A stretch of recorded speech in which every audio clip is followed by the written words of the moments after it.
Hey guys, Lancer here. Hope everyone's doing well. Thanks again for joining me while I look into some Challenger decks for 2021. Very exciting. Let's get to it.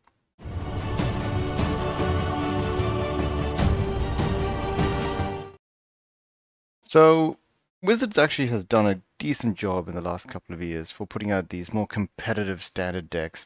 Some of them are slightly out of date by the time they come out, but on average, they actually come out with a pretty decent meta and powerful cards that you can just build on top of. And I'm pretty sure a lot of people already know about these because they're in college and other YouTubers have already reviewed these kind of stuff. They're most of the time worth their value, especially when they come out early. The prices obviously tank a bit later on when people separate the decks and then sell the individual cards online. But I think overall there is some value, especially for the prices you can find them in your LGS. Outside of that, and I probably would say buy from the LGS as long as they're open, but who knows nowadays. Aside from that, I just want to have a quick look over the cards and what the decks are themselves, because I actually haven't done this before. I played Magic Arena, so I kind of know what some of these cards already are going to be and what the meta was, but I am hoping that there's some key cards in here that are stupidly expensive and would be worth a reprint. I know, once again, that that's going to mess up a lot of people's ideas on investing and stuff, but when it comes to standard, some of these cards are just a massive pain to deal with, and people stick with them and buy them in bulk. So let's find out if there's actually anything worth it in here to keep. So straight away, the easiest things I can tell from this one is cards like, well, actually I was going to say Elspeth's Conquer Death, but there's three of them. Shark Typhoon I know is an expensive card. There's only one of them. And it's not annoying, it's just expected. I was hoping at least one or two of Shark Typhoon because it's almost a $20, 12. Let me just have a quick check. I have Shark Typhoon pulled up to the side. Shark Typhoon is still, I'm blind, $11. So it's still an expensive card, and I think it was probably worth it. A lot of people I know did buy a lot of them when they realized how amazing of a card it was. The fact that you have two options for it always makes it much better. Um, but outside of that, it's probably one that could have been printed, maybe one or two copies. The prices will come down, but the Challenger decks are $20, and each of these decks sit above $45 on average right now. At some point, the equilibrium has to come, the prices have to drop, and some of these big name cards are going to drop in value, but we'll just have to see which ones are which. And sometimes people predict that, in which case they buy them up for their commander because they didn't think they could get it otherwise, and the prices immediately just go back up. So it's a weird situation right now, but we'll have to see. So Azorius Control is the first deck, and the biggest card in it, I think, is Shark Typhoon. The next one is Dimir Rogue, which I think the biggest card in Dimir Rogue is Rankle, Master of Pranks, still sitting at $12.50. Nighthawk Scavenger is obviously a very powerful card, so there's no doubt about that. That's all four of them, so that's fine. Drown in the Loch is another combination of a decent bunch of cards. Yeah, Rankle is the most expensive. There's one of him, $12.50. Um, and three Nighthawk. So yeah, outside of Rankle, everything else. If you had any Thieves Guild Enforcer, which I actually had two of them, but I bought them way before they jumped, mainly for my own decks in the first place. This is going to drop the price of them hard.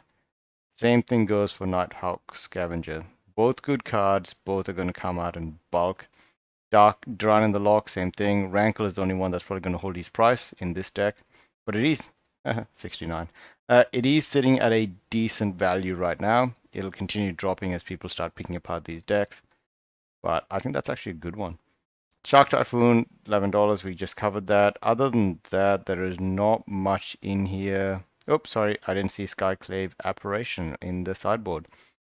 Yes, two of them will bring down that price, but I think that is a good call. It's a very, very useful card in most decks, and Emeria Shattered Skyclave is also a very useful, powerful card in a lot of decks. And that'll be a good commander pickup. In fact, all of these would be a good commander pickup. Same thing goes for these. It's always something that you have to think about on the side. Is someone going to jump in and just pick them up for commander before you get a chance? We'll have to see. Alright, so Mono Green Stompy. I was actually very annoyed that there's one card in here that they didn't add, and I'm pretty sure I hope they didn't do it on purpose, but it is a bit of a pain that they didn't. Great Henge is a expensive card right now. I think sitting around about what, $40 plus. It would have skewed the maths for all of these decks for sure, but since they don't seem to care too much about some of these being more than $20 on top of these other two, I'm surprised they didn't just add it in here as a way to keep tabs on the price and also really sell these cards, but that's up to Wizard, and obviously the secondary market has already decided on the price of the Great Henge. So I guess I missed the boat on that one as well. But it has got 2-turn Timber Symbioses, which I think is a pretty good card. And outside of that, there is not much value. I mean, there's Garuk, but that's not too much of a value. This one is just more of a numbers game with the Symbiosis. The better values in the Azorius and Demiurge decks. And the last one is Embercleave for the Mono Red aggro. Now, I think this might actually be one of the most consistent decks out there. You're going to either win by turn 3 or 4, or you're going to scoop. I like those kinds of games where it's very easy to tell. Mono Green Stompy should also be pretty close. I will be in pain when I play against either Azorius Control or Dimir Rogues because I just feel like there's a bit more torture when you're playing against her. At least you know when you're getting hit in the face that you can at least either stop it or you're gonna just have to go to the next game. So yeah, between all four of these decks, I think they're all worth it. I think they're all amazing in some ways because of the fact that they've been built around the metas that they existed. They will be out of date in probably 6 or so months.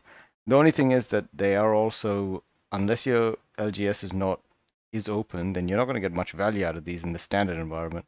So at some point, it's just going to be a pickup for like other formats, which is sad to say. But if they offer these kinds of things on maybe Magic Arena, do they give you codes? I actually haven't checked if Wizards has started picking up on the fact that they probably should put online codes for these.